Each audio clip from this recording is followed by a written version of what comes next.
Good morning my dear students. हमने विद्युत धारा के कारण क्या प्रभाव उत्पन्न होता है उसके बारे में आज हमने पढ़ा था। हमने स्टूडेंट इस टॉपिक में पढ़ा कि विद्युत धारा के कारण क्या हो रहा है, चुंबकीय सुई विक्षेपित हो रही है। जब विद्युत धारा के कारण स्टूडेंट चुंबकीय सुई विक्षेपित हो रही है, इसका मतलब है कि विद्युत धारा के कारण एक प्रकार का बल उत्पन्न हो रहा है, जिससे विद्युत चुंबकीय सुई क्या हो रही है स्टूडेंट, विक्षेपित हो रही है। देखिए, एक वैज्ञानिक हैं हैंस क्रिश्चियन ऑरस्टेड। इन्होंने सर्वप्रथम यह अध्ययन किया कि विद्युत धारा प्रवाहित होने से किसी धारावाही विद्युत चुंबक में किस प्रकार से धारा प्रवाहित करने पर सुई विक्षेपित होती है, उसका अध्ययन किया। ये जो आपने प्रयोग पढ़ा स्टूडेंट, आपने प्रयोग में पढ़ा कि चालक तार लीजिए XY और ABCD एक पुट्ठा ले लीजिए और उसको तार को उसके बीच से गुजारिए और एक कंपास ले लीजिए और चेक कीजिए कि उस पर की कंपास की सुई विक्षेपित होती है कि नहीं। तो आपने जब विद्युत धारा प्रवाहित किया तो आपने देखा कि कंपास की सुई क्या हो रही है, विक्षेपित हो रही है। आपने यह देखा कि ऐसा चित्र था स्टूडेंट, यहाँ सुई इस प्रकार गई थी, 4 दिशाएं थी और जैसे ही आपने धारा प्रवाहित की, धारा ऐसे गई, ऐसा उस चित्र में आपने देखा। तो आपने देखा कि सुई जो होगी इस प्रकार विक्षेपित हो जाए। इसका मतलब है कि सुई जो है धारा की दिशा में विक्षेपित होती है।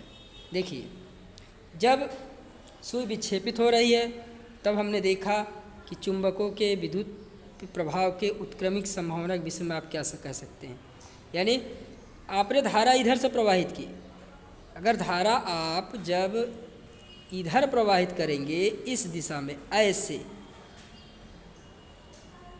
जब प्रवाहित करेंगे तो सुई इधर जाएगी। और स्टूडेंट, जब धारा ऐसे आप प्रवाहित करेंगे ऐसे, तो सुई जो है इधर को विक्षेपित होगी। यानी अगर धारा ऐसे जाएगी तो सुई भी ऐसे ही जाएगी, अगर धारा ऐसे जाएगी तो सुई भी क्या होगी, इस प्रकार से। देखिए एक बार फिर से देखिए, अगर धारा इस दिशा में है तो सुई भी इसी दिशा में होगी, अगर धारा इस दिशा में है तो सुई की दिशा भी यही होगी। यानी धारा की दिशा बदलने पर हम देख पा रहे हैं कि सुई की दिशा भी क्या होती है, बदल जाती है। स्टूडेंट, उम्मीद है इतना आपको समझ में आया होगा। चलिए स्टूडेंट आगे बढ़ते हैं। चुंबकीय क्षेत्र रेखाएं क्या होती है स्टूडेंट, चलिए देखते हैं। हम इस तथ्य से भली भांति परिचित हैं कि किसी क्षण चुंबक के निकट लाने पर दिक् सूचक सुई विक्षेपित होता है। हम जानते हैं कि जब क्षण चुंबक को पास में लाएंगे तो दिक् सूचक सुई जो ऐसी सुई होगी, ये वाली, ये ईस्ट होगा, ये वेस्ट होगा, ये नॉर्थ होगा और साउथ होगा। यहाँ एक सुई लगी होगी और जैसे ही आप एक चुंबक को यहाँ पर ले आओगे N और S को, तो ये क्या होगी, ये इधर जाएगी। इधर ले जाओगे तो ये इधर भागेगी, जब इसको दूर ले जाओगे तो ये इधर आएगी। यानी क्या होगा, सुई लगातार क्या होगी स्टूडेंट, विक्षेपित होगी। देखिए, वास्तव में दिक्सूचक सुई एक छोटा सा क्षण चुंबक ही होती है। किसी दिक्सूचक सुई के दोनों सिरों पर उत्तर और दक्षिण दिशाओं की ओर संकेत करता है। देखिए मैंने बताया आपको, ये ईस्ट, ये वेस्ट, ये नॉर्थ और ये साउथ। तो जो दिक्सूचक सुई होगी वो नॉर्थ साउथ यानी इधर, इस तरफ हमेशा रहती है। जैसे ही आप इसको इधर लेके जाओगे तो ये सुई क्या होगी, उस तरफ चली जाएगी। और जैसे ही आप इसको इधर लेके जाओगे तो सुई क्या होगी, इधर चली आएगी।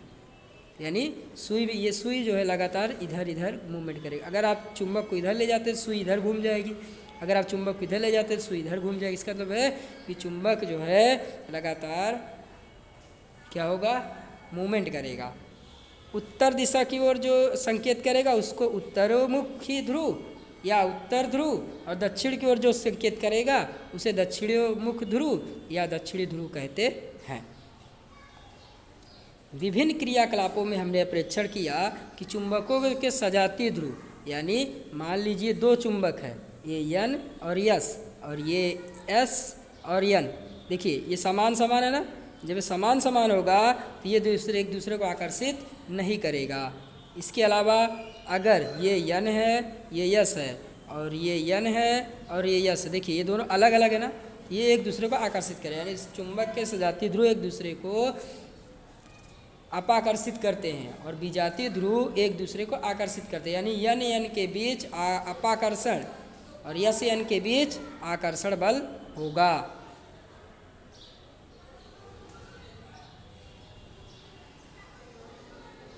कह रहा है कि किसी चिपचिपे पदार्थ का उपयोग करके ड्राइंग बोर्ड पर सफ़ेद कागज़ लगाइए। जैसे चित्र में आप देख सकते हो ये कागज़ लगा है, एक चुंबक रखा गया है, देख रहे हैं स्टूडेंट, चुंबक रखा गया है। अब कह रहा है कि इस चुंबक के चारों तरफ, ये जो चुंबक रखा गया है इसके चारों तरफ आप लोहे को छिड़क दीजिए। क्या कर दीजिए? लोहे को छिड़क दीजिए। आप देखेंगे कि लोहा एक निश्चित पैटर्न बना लेगा। क्या बना लेगा? एक निश्चित पैटर्न बना लेगा। देख लीजिए आप, और तब थपथपाएंगे तो एक निश्चित पैटर्न में, यानी एक निश्चित दिशा में लोहा इकट्ठा हो जाएगा। चलिए देखते हैं अब कैसे इकट्ठा होता है स्टूडेंट। लौह चूर्ण स्वयं को दर्शाए गए पैटर्न में व्यवस्थित कर लेता है। लौह चूर्ण इस पैटर्न में क्यों व्यवस्थित हुआ? इस पैटर्न क्या निर्देशित करता है? चुंबक अपने चारों ओर के क्षेत्र में अपना प्रभाव आरोपित करता है, अतः लौह चूर्ण पर एक बल अनुभव होता है। इसी बल के कारण लौह चूर्ण इस प्रकार के पैटर्न में व्यवस्थित हो जाता है। यानी आप देखोगे ये चुंबक होगा और लौह ऐसा ऐसा ऐसा ऐसा ऐसा ऐसा ऐसा ऐसा ऐसा इस प्रकार से क्या होगा? लोहा जो है ये यन और यस इस प्रकार से पैटर्न व्यवस्थित। क्यों? क्योंकि जैसे ही हमने क्षण चुंबक पर क्या किया है, लोहे का बुरादा डाला है, चूर्ण डाला है, वो चुंबक एक बल लगाएगा और इसी बल के कारण ये एक निश्चित पैटर्न में आ जाते हैं। देखिए, किसी चुंबक के चारों ओर वह क्षेत्र जिसमें उसके बल का संसूचन किया जाता है, यानी चुंबक के चारों ओर उत्पन्न चुंबक के चारों, देखिए ये चुंबक के चारों ओर ये एक पैटर्न बन जाएगा और जिस क्षेत्र तक ये पैटर्न बनेगा, देखिए पूरा क्षेत्र है ना, इसे कहेंगे चुंबकीय क्षेत्र और इसे चुंबकीय क्षेत्र रेखाओं द्वारा दर्शाया जाता है। चलिए स्टूडेंट, अब हम एक व्यवस्थित चित्र में ये देखिए, अब आपको ये समझ में आएगा। देख सकते हैं आप इस चित्र को, आप देखिए, देख रहे हैं ना, देख सकते हैं। ये देखिए ये क्षेत्र और ये क्षेत्र, इतना बड़ा क्षेत्र है, तो चुंबक लोहे को जिस क्षेत्र तक आकर्षित करने की क्षमता रखता है उसे चुंबक का चुंबकीय क्षेत्र कहते हैं। देख सकते हैं आप, ये जो रेखाएं बनी स्टूडेंट, ये चुंबकीय क्षेत्र रेखाएं। देखिए ये इधर से गई है, इधर से गई है, इधर से गई है, फिर ये इधर से आई है, इधर से आई है, इधर से आई है, इधर से आई है। देख सकते हैं आप। चलिए स्टूडेंट, चुंबकीय क्षेत्र एक ऐसी राशि है जिसमें परिमाण और दिशा दोनों होती है, यानी ये एक प्रकार की सदिश राशि है, क्योंकि सदिश राशि में परिमाण और दिशा दोनों होती है। अदिश राशि में केवल परिमाण होता है, इसलिए चुंबकीय क्षेत्र एक प्रकार की सदिश राशि है स्टूडेंट। और ध्यान रखना, एग्जाम के लिहाज से बहुत ज़्यादा इंपॉर्टेंट है ये टॉपिक। किसी चुंबकीय क्षेत्र की दिशा वह मानी जाती है जिसके अनुदित दिक् सूची का उत्तर ध्रुव उस क्षेत्र के भीतर गमन करता है। इसलिए परिपाटी के अनुसार चुंबकीय क्षेत्र रेखाएं चुंबक के उत्तरी ध्रुव को प्रकट करती है तथा दक्षिणी ध्रुव में विलीन हो जाती है। आप चित्र में देख सकते हैं कि मैं आपको दिखा रहा हूँ, देख लीजिए। देखिए ये उत्तरी ध्रुव है, देखिए यहाँ से उत्पन्न हुई और यहाँ जाकर ख़त्म हुई, यहाँ से उत्पन्न हुई, यहाँ जाकर ख़त्म हुई। देखिए यहाँ उत्पन्न हुई, यहाँ, यानी चुंबकीय क्षेत्र रेखाएं उत्तर ध्रुव से उत्पन्न होती है और दक्षिणी ध्रुव पर जाकर समाप्त हो जाती है। ये आपको समझ में आया होगा स्टूडेंट। चलिए अब देखते हैं, चुंबक के भीतर चुंबकीय क्षेत्र रेखा दिशा उसके दक्षिण ध्रुव से उत्तर ध्रुव की ओर होती है। देख रहे हैं आप। देखिए चुंबक के बाहर की तरफ देख सकते हैं आप कि चुंबक के बाहर की तरफ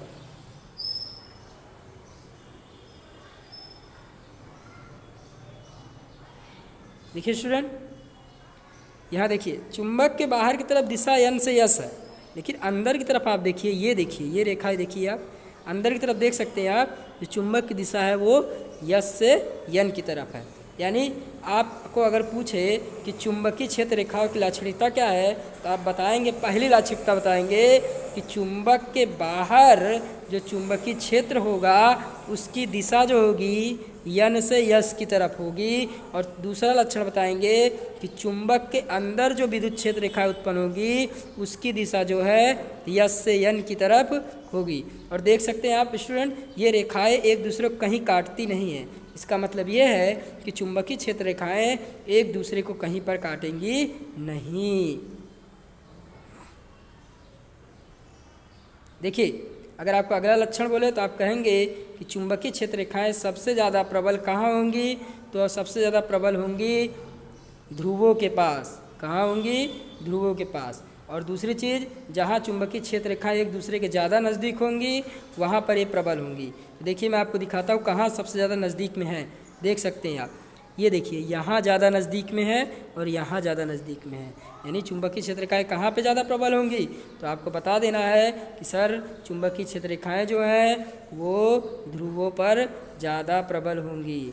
और आपको याद रखना है कि चुंबकीय क्षेत्र रेखाएं एक दूसरे को कभी काटती नहीं हैं। ठीक है, चलिए एक बार और देख लेते हैं चुंबकीय क्षेत्र रेखाएं और उसका गुणधर्म क्या है। देखिए, चुंबक जिस क्षेत्र का लोहे को आकर्षित करने की क्षमता रखता है उसे चुंबक का चुंबकीय क्षेत्र कहते हैं। चुंबकीय क्षेत्र द्वारा निर्मित आकृति को चुंबकीय क्षेत्र रेखाएं कहते हैं।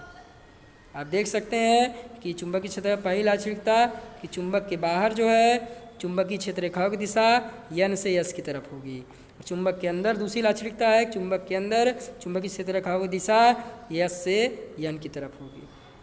इसके अलावा आप देख सकते हैं कि चुंबकीय क्षेत्र रेखा एक दूसरे को कभी काटती नहीं है। चौथा लक्षण होगा कि चुंबकीय क्षेत्र रेखाएं जो हैं वो परस्पर गुजरती रहती हैं, साथ साथ जहाँ पर ये चुंबकीय क्षेत्र रेखाएं ज़्यादा पास पास में होंगी वहाँ पर प्रबल चुंबकीय क्षेत्र होगा। और आप देखेंगे कि दोनों ध्रुवों पर ज़्यादा पास पास में है, इसलिए दोनों ध्रुवों पर चुंबकीय क्षेत्र काफ़ी ज़्यादा प्रबल होगा। स्टूडेंट, आज के लिए हमारा इतना ही टॉपिक काफ़ी है। Thank you very much.